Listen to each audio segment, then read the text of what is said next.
Boat back side 16 కిలోమీటర్లు journey చేసినట్లయితే శ్రీ అక్కమహాదేవి కేవ్స్కి వెళ్ళవచ్చు. విన్నారా పేరు అక్కమహాదేవి? ఆమె కర్ణాటక ఆడపడుచు.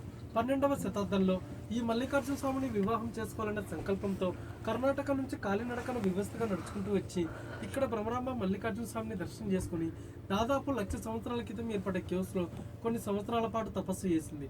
ఆమె తపస్సుకు ప్రతిరూపంగా భ్రమరాంబ మల్లికార్జున స్వామి దర్శనమిచ్చి శివలింగం ఒకటి వెలిపించారు గృహం లోపట. శ్రీశైలంలో ఉండే లింగాన్ని జ్యోతిర్లింగం అంటాం. ఆ కేవ్స్లో ఉన్న లింగాన్ని స్వయంభలింగం అంటారు. శ్రీశైలంలో ఉన్న జ్యోతిర్లింగానికి 1,000 రూపాయలు ఖర్చు పెట్టి మనం అభిషేకం చేస్తాం. కానీ ఆ కేవ్స్లో ఉన్న లింగానికి ఎవరు అభిషేకం చేయరు. న్యాచురల్గా ప్రకృతి సిద్ధంగా ఒక్కో డ్రాప్ లింగం మీద పడుతూ ఉంటుంది. 365 డేస్ అభిషేకం జరుగుతూనే ఉంటుంది.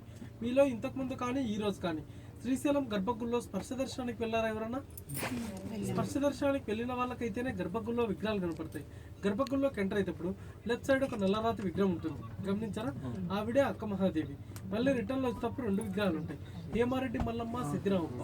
వీరు ముగ్గురు మనలాగా మానవ జన్మ ఎత్తిన వాళ్ళే. 800 సంవత్సరాల కిందట మనలాంటి మానవ జన్మ ఎత్తిన వాళ్ళ విగ్రహాలు తీసుకెళ్లి శ్రీశైలం గర్భగుడిలో స్వామివారు ముందు పెట్టారంటే ఆలోచించండి వాళ్ళ భక్తి ఎటువంటిదో, వాళ్ళ చరిత్ర ఎటువంటిదో.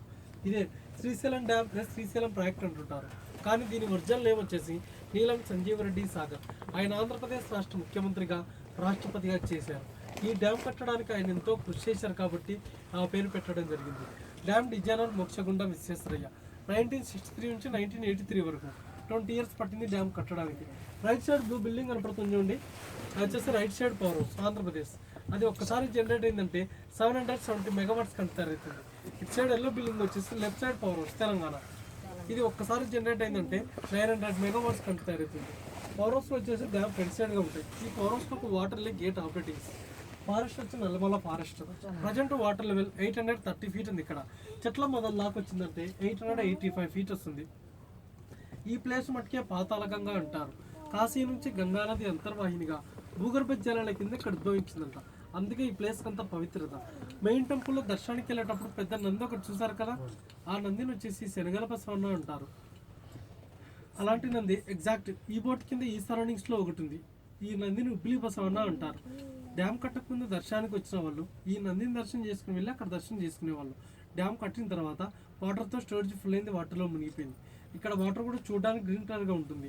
చేతిలోకి కారణం ఏంటంటే చంద్రగుప్తుడు అనే రాజు తన కూతురి శాపం చేత పచ్చల బండ ఉన్నాడు ప్లేస్లో, అందుకే చూడడానికి గ్రీన్ కలర్గా ఉంటుంది. చేతిలోకి తీసుకున్న వాటర్ బాటిల్ పట్టుకున్న వైట్ కలర్ కనిపిస్తుంది. శ్రీశైలంలో మీరు చూడాల్సిన సైట్ సీయింగ్ ప్లేసెస్. అక్కడ కొండ మీద గోపురం కనపడుతుంది ఒకటి పింక్ కలర్ లో, అది వచ్చేసి ఛత్రపతి శివాజీ మ్యూజియం. 16వ శతాబ్దంలో ఛత్రపతి శివాజీ గారు ఇక్కడికి వచ్చి కొంతకాలం అమ్మవారి శక్తి కోసం తపస్సు చేశారు. ఆయన గుర్తుగా మ్యూజియం ఏర్పాటు చేశారు.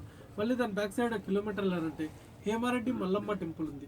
చెక్ పోస్ట్ దాటిన తర్వాత సాక్షి గణపతి, పాలధార పంచదార, అటకేశ్వరం, నెక్స్ట్ శిఖరం డ్యామ్.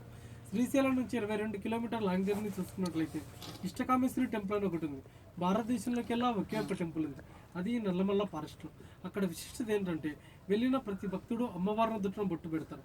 మన మానవులకు ఏ విధంగా అయితే నుదురు స్పర్శ తగులుతుందో ఒక రాతికి అమ్మవారికి బొట్టు పెట్టినప్పుడు ఆ ఫీలింగ్ అయితే మనకు కలుగుతుంది. ఎంతటి పవిత్రమైన ప్లేస్ అయితే ఆ విధంగా కలుగుతుందో ఆలోచించండి. మీరు అక్కడికి వెళ్ళాలనుకుంటే శిఖరం దగ్గర టికెట్ తీసుకోవాలి. ఒక్కొక్కరికి 1000 రూపాయలు ఛార్జ్ చేస్తారు. 1 డే బిఫోర్ ముందే టికెట్ బుక్ చేసుకోవాలి. మీరు ఇదినే ఉంటారు. ఈ పాతలంగంలో స్నానం చేసినా, ఈ నీళ్ళు తలమి చల్లుకున్నా చేసిన పాపాలు పోతాయని. ఇది ఎవరు కల్పించి చెప్పినది కాదు, గ్రంథాలలో రాయబడింది. త్రేతాయుగంలో శ్రీరాముడే ఇక్కడికి వచ్చి ఈ పాతలంగా స్నానం చేసి భ్రమరాంబ మల్లికార్జున స్వామిని దర్శనం చేసుకొని పాప మోక్షం పొందారు. ఓకే సార్, ఇవి సార్ ఇక్కడ విశేషాలు. నేను గైడ్ని అయితే కాదు, బోట్ ఆపరేటర్ని. ఏదో తక్కువ జీతాల వల్ల ఇలా తెలిసిన విషయాలు ఎక్స్ప్లెయిన్ చేస్తున్నాం. మా గైడెన్స్ మీకు నచ్చి మన స్ఫూర్తి ట్రిప్ మిస్ తీసుకుంటాం. Thank you.